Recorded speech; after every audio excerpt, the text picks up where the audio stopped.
गांधी जी जिस रास्ते पर है वो अपनी जगह है, लेकिन टिट फॉर टैट का जो सूत्र फॉर्मूला है वो अपनाना पड़ेगा। ऐसे अंग्रेज मानेंगे नहीं। एक उग्र धारा को लेकर, एक क्रांतिकारी विचारधारा को लेकर भगत सिंह आगे आए और उन्होंने अपने साथियों की क्रांतिकारी सेना गठित की। गोपनीय रूप से उनकी बैठकें होती थी। आपको आश्चर्य होगा, शायद आपको पता ना हो, मेरे युवा साथियों को, भगत सिंह के साथी, उनके अध्यक्षाने के अध्यक्ष चंद्रशेखर आजाद अशोकनगर भी आए थे। हमारे शहर में उनके पदचिन्ह पड़े थे। जो तुलसी सरोवर पार्क है, हनुमान मंदिर है, वो एक छोटा सा मंदिर हुआ करता था।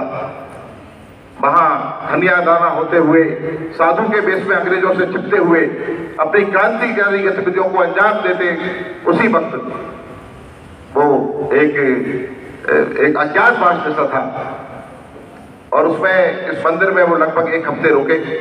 अशोकनगर का तनेजा परिवार उनकी खाने आदि की व्यवस्था करता था, गोपनीय रूप से अंग्रेजों से छिपकर, बगैर किसी को बताए। और यहां से आजाद झांसी होते हुए ओरछा चले गए।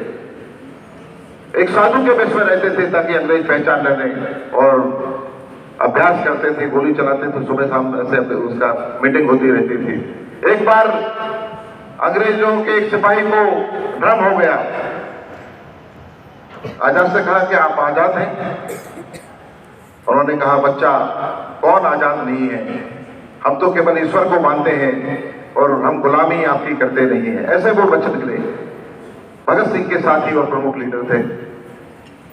इस आजादी की लड़ाई में उनका जो योगदान है बहुत बड़ा है। भगत सिंह ने अपने जीवन का पूरा जीवन आजादी के आंदोलन में लगाया और काकोरी कांड में उनका बड़ा योगदान रहा।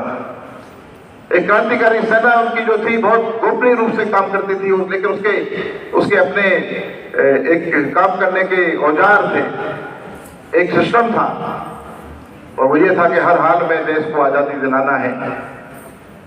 दोस्तों, भगत सिंह ने केवल 23 साल की उम्र में अपनी जान की कुर्बानी दी। 23 साल की उम्र कितनी उम्र होती है? भगत सिंह को अंग्रेजों को भगत सिंह से इतना खौफ था, इतना डर था कि 24 मार्च को उनकी फांसी होनी थी, कोर्ट का ऑर्डर था, लेकिन एक दिन पहले 23 मार्च को उनको फांसी दे दी गई।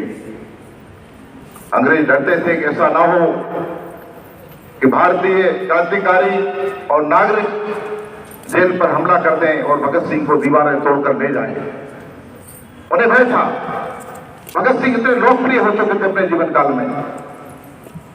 23 साल की उम्र में एक क्रांति का एक जज्बा उनके अंदर ऐसा था कि दुनिया भर के अखबारों में, उनकी मीडिया में चर्चा होती थी। भगत सिंह को जब फांसी दी जाने वाली थी तब वे लेनिन की किताब पढ़ रहे थे। उनसे कहा गया कि आपको तैयार रहना है, कुछ मिनटों में आपको फांसी दी जाने वाली है। उन्होंने कहा, जरा रुकिए, अभी एक क्रांतिकारी दूसरे क्रांतिकारी से मिल रहा है। जरा सोचिए, जिस व्यक्ति को अगले ही कुछ मिनटों में फांसी दी जाने वाली हो, वो एक क्रांतिकारी लेखक की किताब पढ़ रहा है। ये थे भगत सिंह। और जब समय हो गया तो जहां तक उन्होंने किताब पढ़ी, एक पेज मोड़ दिया और किताब को बंद कर दी। उनका आशय था कि यहां तक मैंने ये काम किया है, किताब पढ़ी है, इसके आगे की किताब आप भी पढ़ें और मेरे सपनों का जो भारत है उसको बनाएं, देश को आजादी दिलाएं, और आजादी के बाद भी देश की आजादी सुरक्षित रहे, हमारे जनता को जनाधिकार मिले। आजादी के बाद हमारे जो लीडर्स हैं वो जनता को भूल ना जाएं, हमारे सपनों के भारत को ना भूल जाएं, भगत सिंह के सपनों के भारत को ना भूल जाएं। इसलिए उन्होंने अपने तमाम पत्रों में, अपने तमाम लेखों में इस बात का जिक्र किया। भगत सिंह आज भी हमारे बीच हैं। हमने उनको आपके इस मंच पर देखा। भगत सिंह कोई शरीर नहीं थे, कि उनको फांसी के द्वारा खत्म किया जा सके। तो एक आइडियोलॉजी है, एक विचार है, वो विचार कभी मरता नहीं है। शरीर की एक सीमा हो सकती है, ना तो सपनों की सीमा है, ना प्रेम की सीमा है, ना बलिदान की सीमा है, और ना विचारों के प्रसार की कोई सीमा होती है।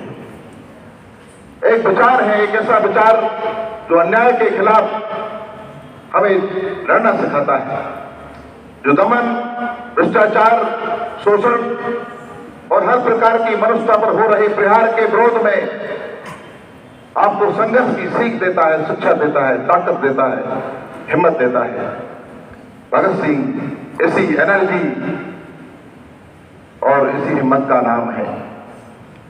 उनको उनके विचारों के द्वारा ज्यादा जाना जाना चाहिए। ये बहुत अच्छा मुझे लगा कि हमारे तारा सदन के इतने बड़े स्कूल में, हमारे तारा सदन में कितना अच्छा नाम है। इसका अर्थ आप जानते होंगे, जो एक ऐसा ग्रह जो तारों से बना है, सितारों से बना है, हाउस ऑफ स्टार्स। एक सुंदर विवेचना किसी कवि की मुझे लगती है, और उसको चरितार्थ किया है जो हमारे संस्थापक हैं, उन्होंने जब शुरू किया होगा विद्यालय।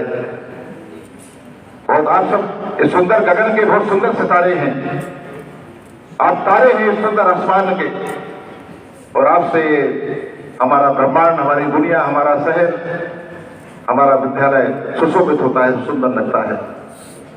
तो भगत सिंह के विचार को हमें लाना होगा, जीवन में उतारना होगा। यही